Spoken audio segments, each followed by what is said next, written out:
Hola, muy buenas tardes amigos. Estamos en tiempo de entrevista, estamos en tiempo de la cortina de humo. Y hoy tenemos con nosotros a un buen amigo y a un hombre muy bragado en el tema de la política, porque es un hombre que desde joven luchó por una España mejor, desde una trinchera diferente a la mía, indiscutiblemente, pero en esa trinchera buscaba esa España mejor, esa España que pretendía que todos los españoles fuésemos iguales ante la ley, que todos los españoles tuviesen las mismas oportunidades y bueno, que voy a utilizar una frase que no sé si le va a gustar a Ernesto, que no hubiese ni un hogar sin lumbre, ni un español sin pan. Algo muy importante. Ernesto sí sabe de quién es esa frase. Ya sé que no es exactamente de su ideología política, pero sí de la mía. Sí, Y bueno, bueno, algo por ahí. es de José Antonio la frase. De José Sí, Antonio, sí, pero no sí, de sí. este José Antonio, sino de Primo de Sí, Rivera. sí, ya. Sí, sí. Y creo que en definitiva todo español de bien lo que quiere es eso, que todos los españoles vivan en paz, lo primero, y que tengan un pan, un trozo de pan que llevarse a la boca sin más problema, que sean felices y que tengan algo, no como la Agenda 2030 que pretende que no tengamos nada pero seamos felices. Y he sacado lo de la Agenda 2030 a relucir porque es de lo que vamos a hablar esta noche, Ernesto Ladrón de Guevara y yo. Ernesto, buenas noches. Buenas noches, José Antonio. Encantado de estar en tu programa. Una cuestión quería decir. Yo cuando entré en política y cuando voté la Constitución lo hice con una idea de que había que buscar la concordia entre españoles, acabar con las dos Españas y la división en dos frentes que arrastrábamos desde la Guerra Civil y que continuaba en la transición, estaba latente, ¿no? Y que algunos querían resucitar. Y yo pues me puse a trabajar en el Partido Socialista entendiendo que aquello ya había acabado, que la guerra civil y sus consecuencias había terminado con la Constitución. Tanto que el Partido Socialista pues era un partido más. Es más, mi padre, que era de derecha de régimen, ¿eh? Y además de la Guardia Civil y tal, no me dijo ni pío, me dijo, pues bueno, vale, pues, el pasado ya está borrado, está zanjado y vamos a empezar, ¿no? Pero no, pues no. Parece que este señor, el tal Sánchez, una de las cosas más graves de las que está produciendo es otra vez la vuelta a la espiral sin fin, al síndrome de Sísifo, ¿no? Es decir, subir la piedra a la cumbre y que caiga y luego otra vez subirla y así, dando las vueltas otra vez al mismo rollo que ya apesta de la división de entre españoles. Y lo ha conseguido. Y ese es para mí el mayor baldón, el mayor eh, delito que tiene este tío. Cuando ya estaba zanjado ese enfrentamiento, cuando se estaba viviendo con cierta normalidad, tampoco es verdad que todo fuera perfecto, en absoluto. Pero bueno, la transición, pues de alguna forma era eso, entre transacción y tráfico. Pero vamos, el tráfico hacia una normalidad entre españoles, o por lo menos yo lo creía ver así, pues no es así. Volvemos otra vez a lo mismo, el enfrentamiento a españoles, a la ruptura, a la división, a lo mismo que ocurría en la República de la secesión de territorios de una España milenaria que es la nación más antigua de Europa, con diferencia, y al olvido de la historia. Dejó ese telón de oscuridad que es la memoria democrática, que tiene pelotas que a la memoria se le llame democrática, como si el recuerdo, el conocimiento de la historia puede calificarse entre buenos y malos. La historia es la historia. Y Sí, no hay más que historia.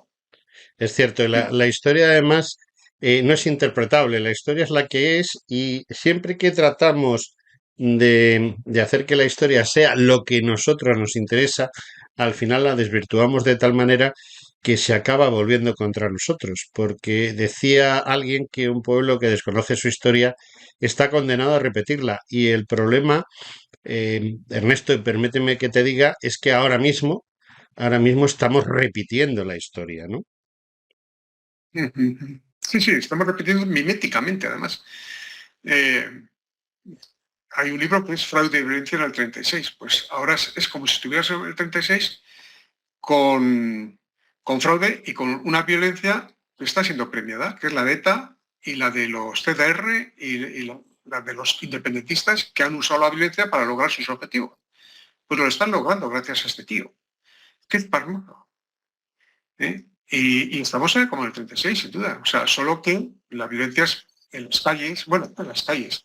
Si vemos cómo pegan la Guardia Pretoriana de Sánchez a los manifestantes en Ferrat, pues, hombre, hay violencia.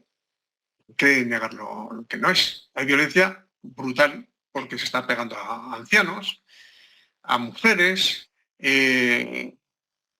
a gente pacífica, tranquila, y se meten los infiltrados para crear violencia simulada. Entre 6 o 7 ya empiezan a tirar petardos y cosas a la policía y ya tiene la policía la excusa de atacar. No es un ataque, no es una respuesta proporcionada ni justificada, porque es el pueblo protestando por un golpe de Estado. Y esta policía que está ahí, pues responde a parámetros de represión facilitando el golpe de Estado. Hay que decirlo como es. Es así de dramático el tema. Ciertamente, yo la verdad es que en mis características de historiador, esto ya lo he visto más veces, se ve muy bien en la historia reflejado y concretamente pues la actuación que está teniendo la Policía Nacional pues no es la de una policía, sino más bien la de los guardias de asalto que existían en la Segunda República, que bueno, se crearon para reprimir. Es curioso porque, aunque este no era el tema de nuestra entrevista, pero es curioso Sí, que el fundador de los guardias de asalto fue el entonces coronel Muñoz Grandes, que luego fue uno de los pilares básicos del franquismo y además fue elegido por los nazis para sustituir a Franco si Franco en un momento dado pues había que derribarlo, ¿no? Y este tipo que todo el mundo se pasa el día diciendo que era muy falangista y muy fascista y tal, en el fondo, en el fondo lo que era lo que era. Sus hijos fueron los guardias de asalto y no desmerecían nada del padre. Luego nos han vendido otra cosa, pero por desgracia es que la propaganda es capaz de vendernos cualquier cosa. Y la propaganda nos vende cosas, y este ya sí es nuestro tema, como la Agenda 2030. Hay un tema muy complicado. Yo sigo opinando, te lo he dicho antes de empezar el programa, y lo mantengo, que el problema del globalismo es un problema que nos viene desde mitad del siglo XIX, los famosos sabios de Sion, etcétera, etcétera. De por ahí va el tema, aunque también nos han querido vender que eso de los sabios de Sion es un invento de la policía política del zar cuando se crea el Partido Comunista. Teniendo en cuenta que el Partido Comunista se crea en 1919 y al zar lo depusieron en 1917, pues no encaja mucho, pero bueno, aparte de eso, vamos al lío. El tema del sí. globalismo es básicamente el control de la sociedad y el control de los individuos de la sociedad. Y está perfectamente especificado en obras como 1984 de Orwell. Pero ese 1984 lo estamos viendo ahora mismo, pero a todos los niveles, no solo al nivel de que nos quieran controlar como personas, sino que nos quieren controlar no ya como ciudadanos, sino incluso como estados. Y me comentabas tú antes, que es de lo que queríamos hablar, del tema de la Unión Europea. La Unión Europea que ha ido siguiendo un camino que podríamos decir, bueno, más o menos válido, pero que desde que se hizo aquella famosa reunión de Lisboa en el cual se hizo un tratado y en ese tratado se especificaron una serie de normas que ahora parece ser que no son interesantes para ese globalismo y que quieren rectificar. Y bueno, la gente dirá, bueno, ¿y a mí qué me importa la Unión Europea, el Tratado de Lisboa, todo eso? Pues todo eso es básico porque la idea está en que los que mandan manden más y los que obedecen obedezcan, pero total. ¿Nos quieres explicar un poco de cara a los que nos están escuchando qué es lo que tú has visto que está sucediendo y el peligro al que nos llevan?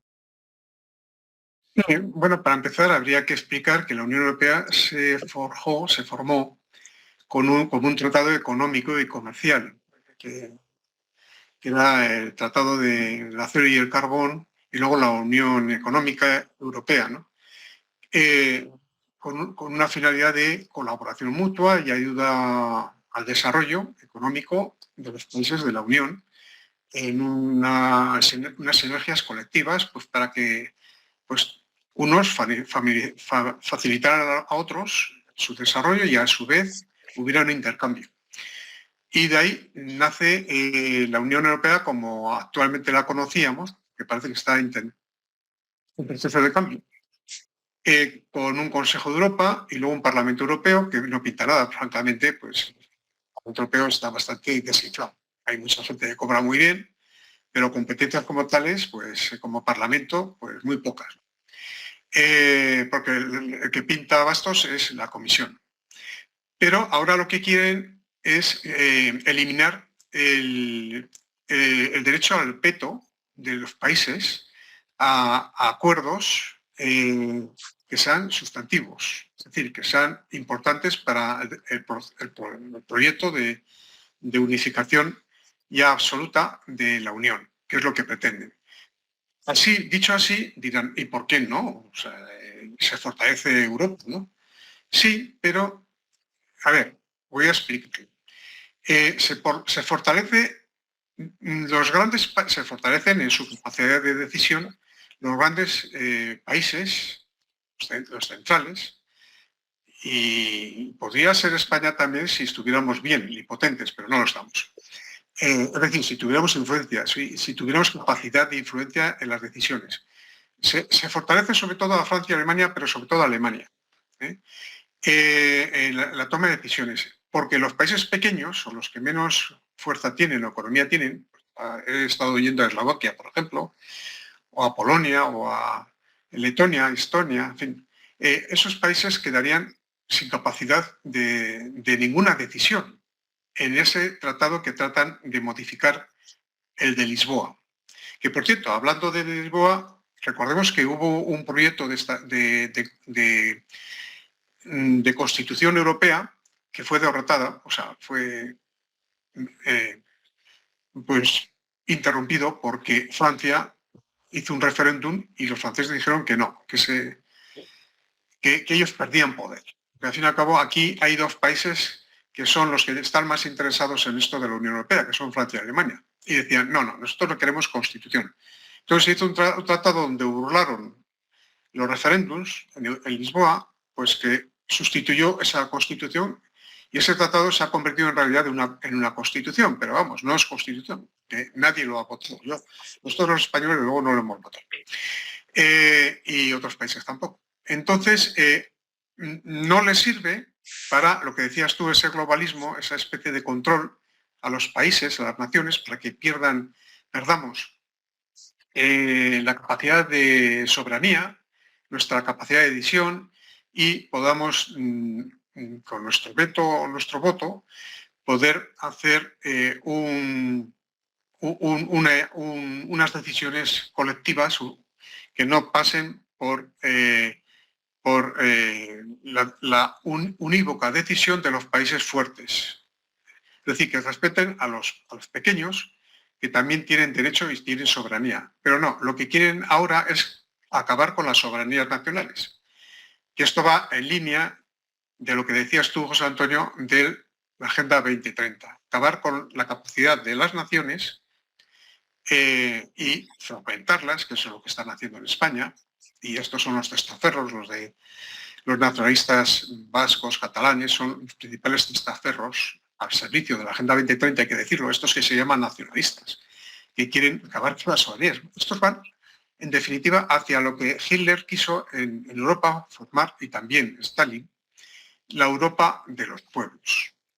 La Europa de los pueblos es, pues eso, fragmentar las naciones, dividirlas en trozos, con lo cual esos pueblos no tienen capacidad de ningún género de forjar su futuro y adoptar unos criterios de decisión colectiva para Era el destino universal que decía José Antonio antes que lo has citado. Unidad de destino universal, decía, ¿no?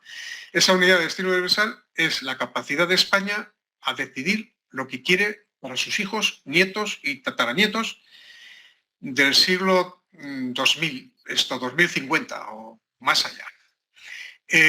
Claro, eso se acaba. Eso se acaba porque están intentando terminar con eso. Y todo eso que tenemos ahora de Sánchez, que es otro testaferro de ese plan, de fragmentar la capacidad de decisión de los españoles como una piña para ese haz de flechas que venía en el escudo nacional, antes, el haz, que significa la unidad de los españoles. La flecha es un territorio, un ámbito foral, pero todos unidos en torno a un único objetivo y un único fin, que es el bien común de todos los españoles. Eso lo quieren terminar. Y para eso necesitan la España confederada, que nos están llevando al servicio de ese plan de Europa, de esos grandes popes que están en la sombra ayudando a los de las plutocracias esas que están del estado profundo, ayudar a esa descomposición que debilita no solamente nuestra capacidad de decisión y nuestra soberanía, sino nuestra capacidad de votar lo que queremos. Porque al final, ¿el voto para qué es? El voto es para determinar nuestro futuro colectivo, nuestro bien común, nuestro interés general. Pero claro, si nos dividen, nos enfrentan, y en Europa tampoco tenemos la capacidad de llevar ningún planteamiento común, pues ya no servimos para nada, ciudadanos. Es a lo que nos llevan con la Agenda 2030, serás pobre pero serás feliz. Es decir, ya no tenemos ningún valor como personas y nos abocenan, nos esclavizan y nos dejan tirados en la calle, pues a merced de los buitres que van sobrando por ahí haciéndose con nuestras propiedades. El BlackRock, Wandar, esos fondos de inversión multinacionales y multipotentes que acumulan más poder económico que varios países de Europa juntos, pues que se harán con nuestros pisos, con nuestras casas, con nuestras tierras, que ya lo están empezando a hacer, quitándole el modus vivendi a nuestros agricultores y poniendo muchas placas solares para alimentar la electricidad de Europa. Que al final, ¿quién ha votado que se pongan tantas placas solares y no se utilice energía nuclear, por ejemplo?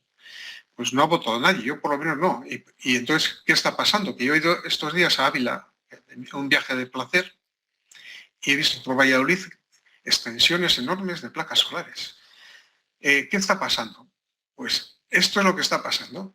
Alguien decide que aquí tiene que haber muchas placas solares y que no debe de haber gas y petróleo de Rusia, por ejemplo, y que alimentemos nuestras fábricas pues soplando a los molinos de viento. Es decir, que eso es lo que perdemos, la capacidad de decisión. Eso es lo que se llama soberanía. Antiguamente los soberanos eran los reyes, los que decidían qué había que hacer, qué había que comer, dónde tenías que vivir y cómo tenías que vivir.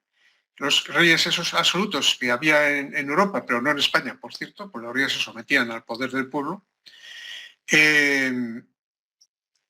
Y bueno, pues luego pasó a partir del siglo XVIII al pueblo con la Revolución Francesa, y ahora nos quieren quitar la capacidad soberana de decidir nuestro futuro. Ese es un poco el resumen, que me parece que el medio resumen hecho de todo. Porque me he extendido Bueno, demasiado. has dicho cosas muy interesantes. Lo que sí es cierto es que todo esto es un plan económico. Plan económico de esas grandes multinacionales, de esos grupos de presión, que algunos llaman lobbies. Bueno, pues lobbies.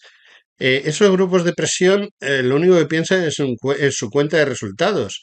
Y su cuenta de resultados que está en relación a sus accionistas, hay que tener en cuenta que la mayoría de sus accionistas son de una determinada raza procedente del otro extremo del Mediterráneo, son los dueños económicos del mundo. Y entonces nos quieren imponer, no desde hoy, sino desde hace ya siglos, nos quieren imponer su mandato para que ellos sigan eh, mandando y que sigan acumulando capital.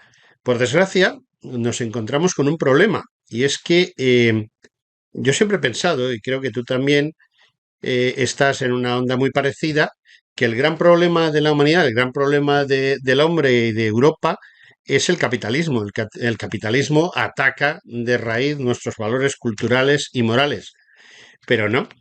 O sea, hay algo peor todavía que el capitalismo, que es su actual socio, que es el comunismo. Es decir, los comunistas se han asociado con el capitalismo judío y ahora pues tenemos a esa pandilla que además los tenemos en la Moncloa porque si tú miras los nuevos ministros son de traca. Es decir, a mí me hace mucha gracia. Esta semana parece ser que los israelíes se han enfadado con nosotros, con España, no sé por qué, se tendrán que enfadar con Pedro Sánchez, pero no lo entiendo muy bien, porque solamente hay tres ministros judíos en el gobierno de Sánchez. Tres. O sea, de 22, tres. ¿Hay esa proporción de judíos en España? No.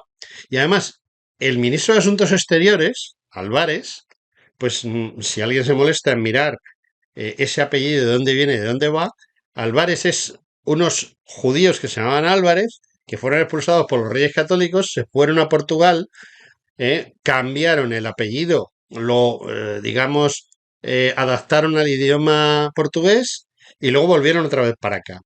Entonces, a mí que me cuenten, pero yo estoy completamente convencido que este teatrillo que se traen, porque es un teatrillo, de es que tal, es que no sé qué, porque nosotros estamos a favor, nosotros estamos en contra.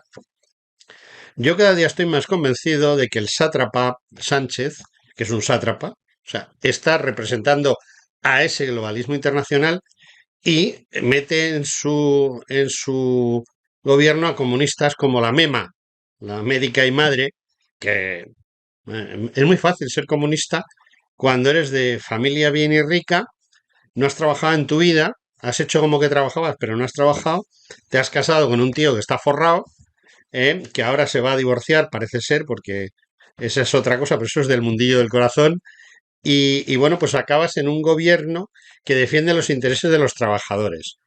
Vamos a ver, ¿desde cuándo un comunista defiende los intereses de los trabajadores cuando está forrado de millones? Pues no me cuadra. A mí lo que me cuadra es lo que tú estás diciendo.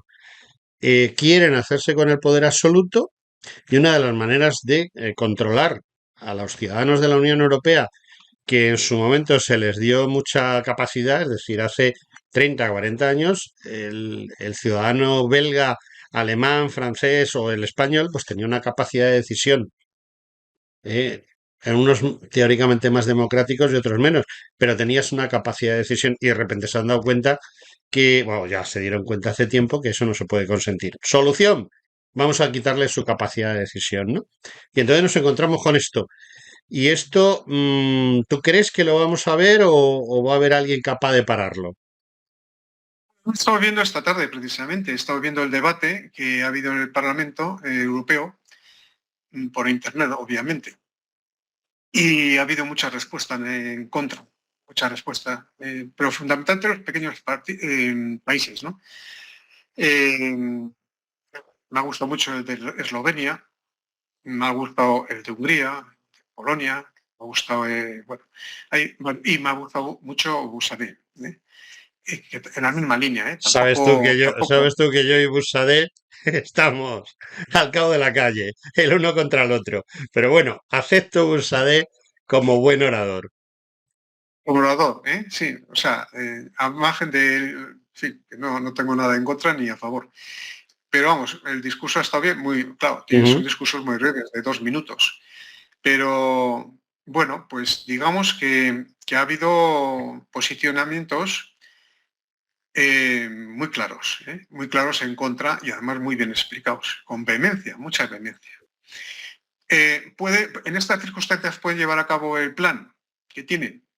Pues hombre, teniendo en cuenta lo que hicieron con el Tratado de Lisboa, hurtando aquel proceso de constitución europea que se la echaron para atrás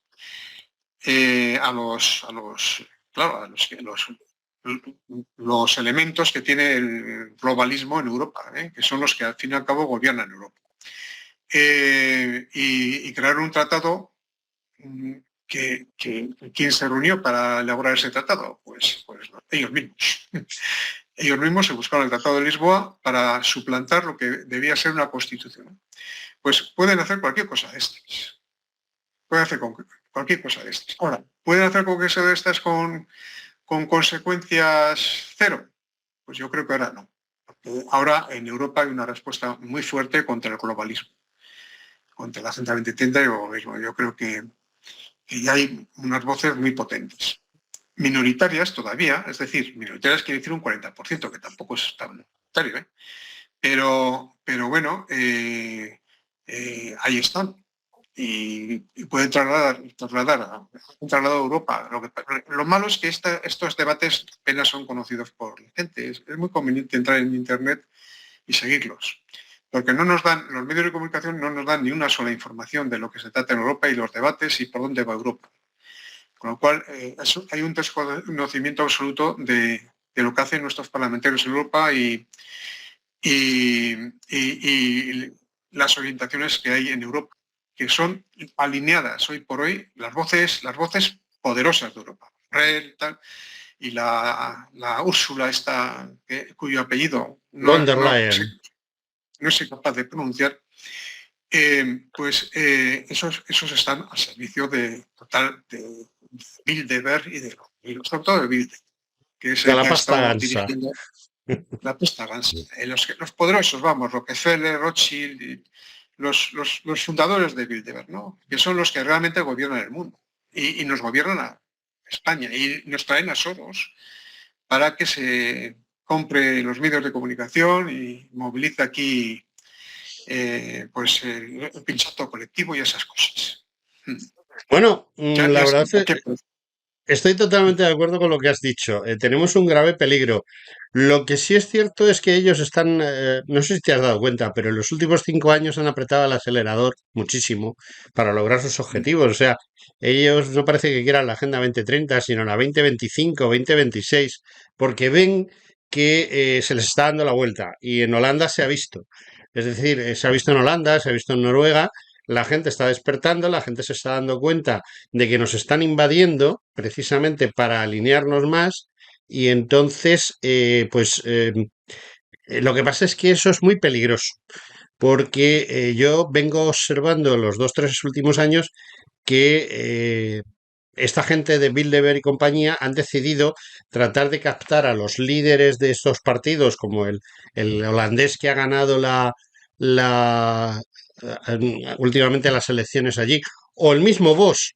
Ahora mismo Vox defiende posturas próximas a Israel, que no es precisamente lo que más nos interesa, porque Israel está precisamente dentro del globalismo. Entonces, no es que yo sea antisemita, es simple y llanamente que Israel, entre Rockefeller y el ciudadano de a pie va a elegir Rockefeller, que también es judío. Entonces, lógicamente, los europeos lo que tenemos que hacer es, aunque tú no estás muy de acuerdo con esa Europa de los pueblos de los años 30 en Alemania, pero puede ser un mal menor. O sea, porque muchas veces no podemos elegir lo bueno, sino nos tenemos que conformar con lo menos malo. Y por desgracia, lo más malo es lo que tenemos. Y bueno, a lo mejor la vía es algo menos malo para evitar. De todas maneras, te lo he comentado antes y vuelvo a comentártelo en el minutillo que queda. Y es que para cambiar todo el sistema de votación dentro de la Comunidad Económica Europea, ahora Unión Europea, necesitan unanimidad. O sea que no es tan fácil, tiene que ser que consigan comprar a todo el mundo y eso es más complicado, pero bueno, algo inventarán para conseguirlo. Ernesto, un minuto para despedirnos. Eh, Dime, ¿qué pronosticas definitivamente? O también dime cuándo vas a volver con nosotros para charlar de estas cosas. lo interesante es cuándo voy a volver con vosotros. Lo otro no lo sé, no tengo la bola de cristal. Lo Yo te tienen presto una. difícil. No, la orientación está clara cuál es. O sea, estos son como Sánchez. O sea, si no lo consiguen de una manera, lo conseguirán de otra. Mm. Pero siempre burlando, siempre como las serpientes, rodeando a la víctima, esperando el momento. Y bueno, ahora están creando están cultivando los oídos. Dicen, con la unanimidad no podemos progresar, no podemos adoptar criterios importantes, ¿no? Como por ejemplo defensa, ¿no? La defensa de Europa, un ejército de Europa, una voz única, tal. Claro, lo oyes así, es verdad, lo oyes, pues es que tiene razón, claro, queremos una Europa fuerte y tal, tenemos que acceder a soberanía, claro, eso tiene trampa. Entonces, lo importante es que veamos la trampa y Bueno, votemos ujú. no a los globalistas, sino a los que nos defienden como españoles nuestra capacidad de visión y de determinación de futuro colectiva, no fragmentada. Bueno, pues Ernesto, siento decirte que me he quedado sin minutos, de modo que muchas gracias y te emplazo a que vuelvas dentro de un par de semanas como mucho, a que sigamos hablando de qué va esto y cómo va el tema. ¿De acuerdo? Fabuloso, muy bien. Un Muchas abrazo, gracias. Ernesto Ladrón de Guevara, amigo. Un abrazo.